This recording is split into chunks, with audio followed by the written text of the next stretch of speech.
yeah, any plants that you can't, you know, especially these flowers, you can see the purple ones seem to really, if you're gonna bleach a plant, it's gonna be the purple ones. They seem to change colors. They get burned easily. This is a tomato plant. I like to cover plants that people eat, like tomatoes or vegetables.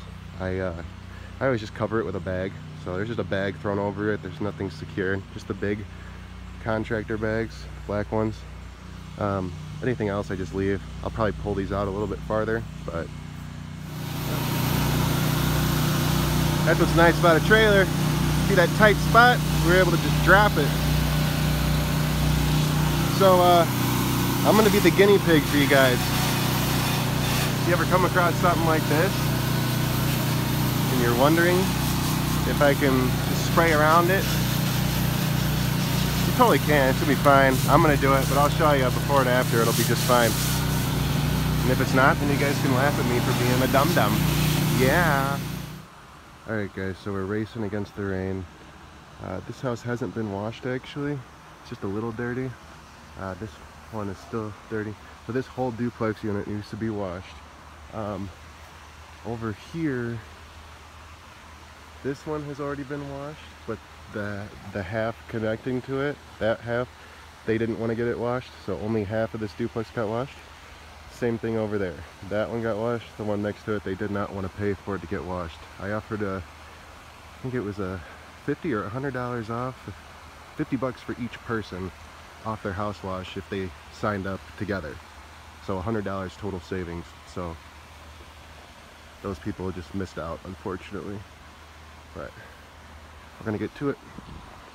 The last house, I let John, my employee, use the 8 gallon a minute to wash that one, and I use the 4 gallon a minute to wash this one. And we surprisingly got done at really similar times. He got done a little earlier than I did, but I think he started sooner than me. So I'm gonna try to watch him on his next. He does a good job. There was a couple missed spots, but he does a good job. He's pretty thorough, knows how to rinse all the chemical off. But I think there's some tips I could show him so he could be a little more efficient. So I'm gonna see how quick it takes me to get this whole duplex done with the 8 gallon a minute. So I'm gonna put it to the test and just balls to the wall. I'm gonna try to get it done in 45 minutes.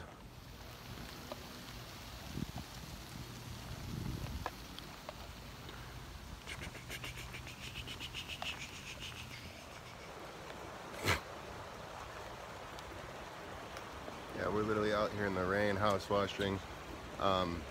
He's cleaning windows in the rain with the water-fed pool, but I gotta call it quits because I only had him finish it up because he already started. But people aren't gonna like having their windows clean in the rain. We're just gonna have to come back.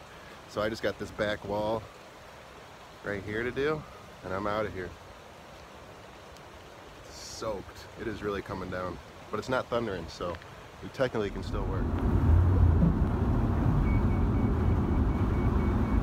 Hey man, as long as there's no thunder, we're working. As long as there's no lightning, we're working. But it still didn't thunder or lightning, but it's downpouring, so it's over with, man. We had to call today. We'll be back at it again tomorrow, though.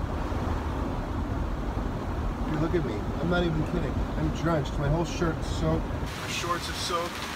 Thankfully, this van is leather. My truck that John's using is cloth, so that's fucked. That's exciting. Wow. Man, it's gonna be one of those weeks, I can tell.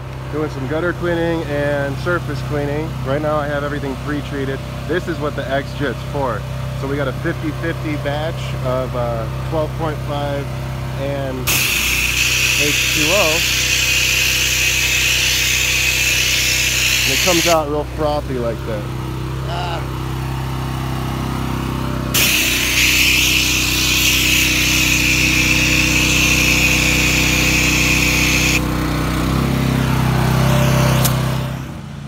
So I got that little section, this little section all treated.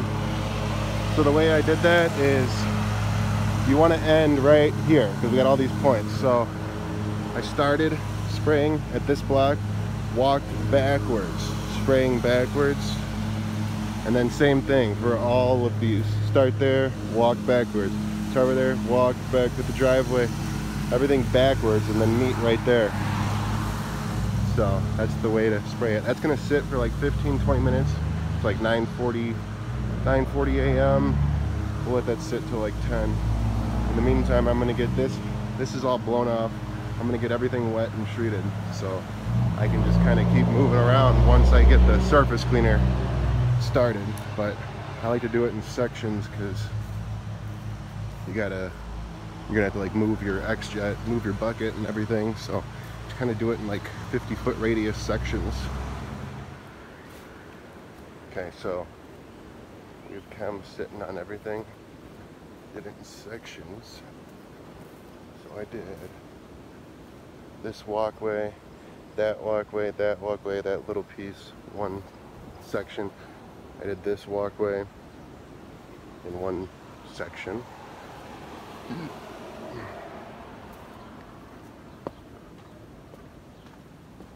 Then we got back here.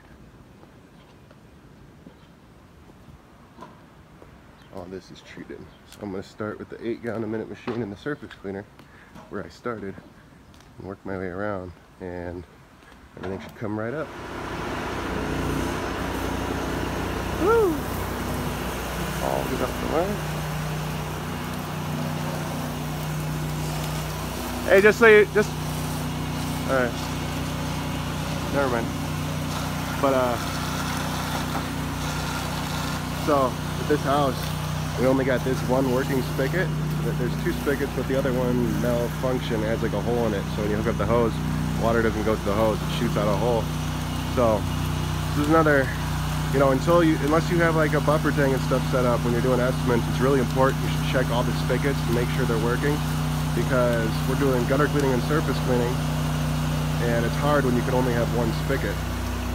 So what we do is we have the one hooked up to the buffer tank because we need it for the power washing, and when he needs to flush something, I just turn the ball valve and hand him the power wash hose.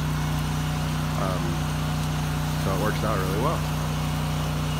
Typically he would just have garden hoses with a spray nozzle on it because you don't really need all that. You know, sometimes you do, but not all the time. And typically he'd just have a garden hose with a spigot on it, or whatever, you know what I'm trying to say, spray nozzle, and he'd just take it out, collect the waste, and then flush everything out with the garden hose, and we just kind of both do our own thing. So that's that. I'm about to start surface cleaning as soon as he's done flushing that.